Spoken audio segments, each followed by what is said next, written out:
All right, let's get right into it. We're living in a world that's being completely reshaped by AI, and it's happening fast. And that leaves us with a huge question, one that's probably on the mind of every parent and educator. Are we actually preparing our kids for the future, or are we just preparing them for a world that's, well, already in the rearview mirror? Today, we're going to break down a real roadmap for how to get this right. I mean, this is a tough question, isn't it? It can create a lot of anxiety.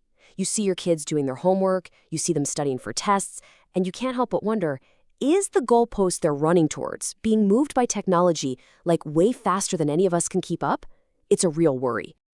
And this quote from Dr. Posh and Lowe, he's a math professor at Carnegie Mellon and the former coach of the U.S. Math Olympiad team, it just cuts right to the heart of the problem. This simple, maybe even scary truth is that generative AI has fundamentally broken the old educational model. It's a new reality, and we just can't afford to ignore it. I mean, just think about this for a second. Right now, AI can ace the bar exam, it can solve incredibly complex high school calculus problems, and not just solve them, but find the most beautiful, elegant solution. It can even solve problems from the International Math Olympiad. These are questions that are specifically designed to be brand new, something no one has ever seen before. So, when a machine can do all that, what does a perfect test score or a 4.0 GPA really tell us about a student's unique ability to think? Those old benchmarks are quickly becoming meaningless. So what's the move? If machines are getting smarter and smarter at all the routine stuff, we've got to pivot.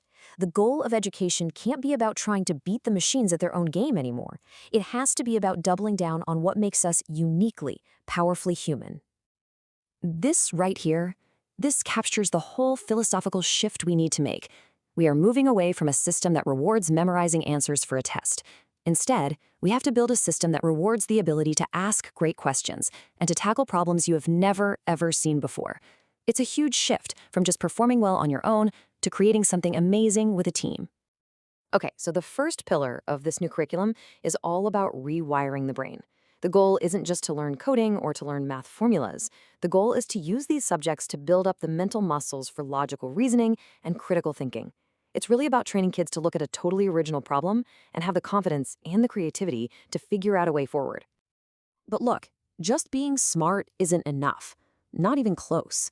In a world with tools as powerful as AI, a brilliant person who doesn't have a strong ethical compass, well, that's actually pretty dangerous. This new curriculum has to put foundational values like altruism, that drive to help other people, right at the center. The whole question has to change from what can I get for myself to what can I give to others. And Dr. Lowe, he does not mince words on this point. I know this quote is jarring, but it's supposed to be. It hammers home the idea that character and integrity and a real desire to make a positive contribution are completely non-negotiable. We've got to be teaching goodness with the same rigor that we teach algebra. And this leads us perfectly into our third pillar, human and social skills. You know, as AI starts to automate more and more of the technical work, our ability to connect with other humans becomes our greatest asset. The ability to lead a team, to communicate a vision, to truly empathize with what a customer needs, and to build real, authentic connections. These are the new superpowers. This is what will separate the people who truly thrive from everyone else. Okay, so we've got the why, right? We know the human skills we need to build. But the million-dollar question is how? How do we actually do it? Well, this is where a practical, technical roadmap comes into play. But it is so important to see this not as the end goal, but as the training ground. Think of it like a gymnasium, where we go to develop all those cognitive and social skills we were just talking about.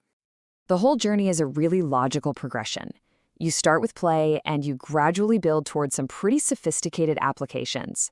And again, this isn't about trying to turn every single kid into a professional programmer. It's about using these stages to systematically build up their ability to think in a structured, creative, and complex way. So let's break this down a bit. In kindergarten through third grade, you've got kids using tools like Scratch and Minecraft. They're learning what's called modular thinking, how to break a big idea down into small, manageable blocks. This is literally the foundation for all future programming. Then, from grades 3 to 6, they can start using something like Python or Roblox to build actual projects, which is so cool, turning their ideas into something real. By middle school, they're ready for the logic of algorithms and languages like JavaScript or Java, building that mental framework for making things efficient. And then finally, in high school, they can start to tackle advanced stuff like neural networks and EP coursework. This is where they learn to use AI as a powerful creative tool, not just something they read about in an article. But here's the thing. A curriculum is just a document. To really bring it to life, you need a whole new way of teaching, a way that actually inspires kids and can scale up. You need a system that teaches not just the technical stuff, but those crucial human values and communication skills at the very same time. And this is Dr. Lowe's solution, and it is just ingenious. You've got middle schoolers learning from high schoolers, people they actually look up to. In turn, those high schoolers get coached by professional actors on how to be engaging, charismatic communicators. I mean, what a priceless life skill. And the actors get meaningful work. It's this beautiful, self-reinforcing ecosystem that spreads both knowledge and positive human values. So the big question, does it work? Well, get this. Of the high school students who graduated from this mentorship program last year, more than half of them are now studying at MIT, Harvard, and Princeton. The results really speak for themselves. It proves that top universities aren't just looking for test scores anymore, they are looking for the exact leadership and communication skills that this model builds. So after all of this, what's the single most important takeaway? What is the real competitive advantage that we should be trying to give our kids as we look to the future? It really all boils down to one core idea. It is this fundamental shift in mindset. You see, the old game was all about extracting value, gaming the system to get the best grades, to get into the best college, to get the best job. The new game is all about creating value. And that starts with a totally different question. Not what's in it for me, but whose problem can I solve? And the engine that drives value creation? It's empathy.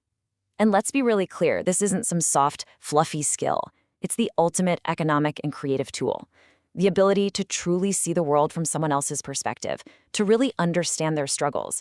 That is the starting point of all great innovation, all great leadership, and all future success. So we'll leave you with this. In a world where AI can give you the answer to pretty much any question, our role as parents and educators has to change.